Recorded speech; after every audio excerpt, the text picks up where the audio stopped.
So now just to summarize pharmacological control of hyperlipidemias. If you have hyperlipidemia, it causes atherosclerosis by immune response because it's oxidized by macrophages and to form foam cells, and white blood cells accumulate, creating fatty streaks and plaques which can rupture and cause strokes. Lipids are bound to apoproteins in the liver which have a cholesterol ester / triglyceride core and a polar apoprotein coat for binding to the lipoprotein lipase. There's also a few different types of lipoproteins, such as chylomicrons, VLDLs, which turn into LDLs, and also HDLs. And these lipoproteins are transported in various places, so exogenous, coming into the body, endogenous, going from the liver to the various tissues, and extrahepatic, hepatic, endogenous, and extrahepatic coming from cell turnover. As I said, exogenous lipid transport is when it's emulsified, digested and absorbed, packaged into chylomicrons, and then the lipoprotein lipase hydrolyzes the triglycerides and sends the remnant chylomicrons to the liver and the fatty acids and glycerol to the muscle. Endogenous cholesterol transport, which is hepatic, the remnant chylomicrons come, but also the liver makes its own cholesterol using this enzyme HMG-CoA reductase. And you can see here, so the cholesterol in the liver comes from remnant chylomicrons as well as production via HMG-CoA reductase. The VLDLs, which are packaged triglycerides and cholesterol esters, they're then secreted and become LDLs when they're hydrolyzed by lipoprotein lipase.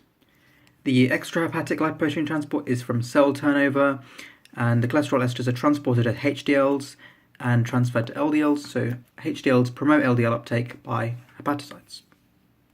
And these LDLs have various uses, so for example in membranes, in bile acids, and also for steroid hormone production.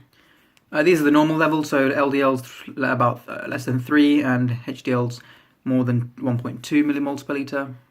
There's different types of hyperlipidemia, so secondary, which is metabolic, primary, which is genetic, 2A, which causes increased LDLs, and 2B, which causes increased LDLs, as well as VLDLs, so 2B causes an increase in triglycerides also.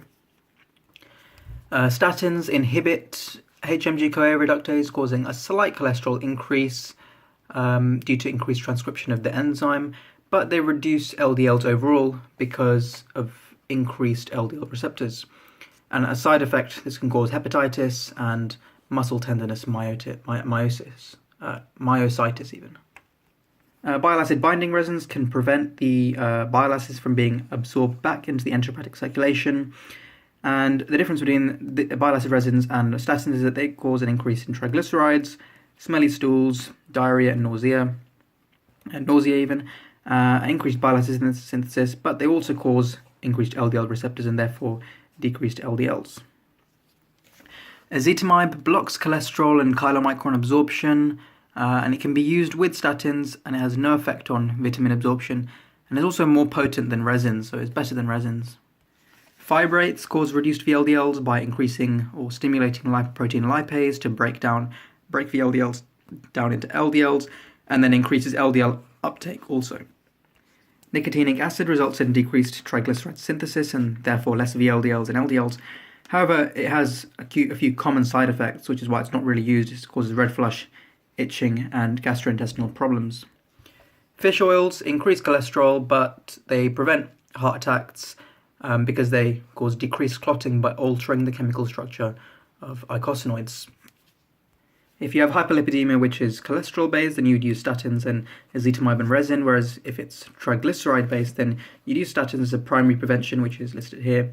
But then you'd use fibrates, because fibrates cause reduced VLDLs by stimulating lipoprotein lipase. You can summarize the drugs here, so fish oils, statins, bile acids, ezetimibe, fibrates, and nicotinic acid.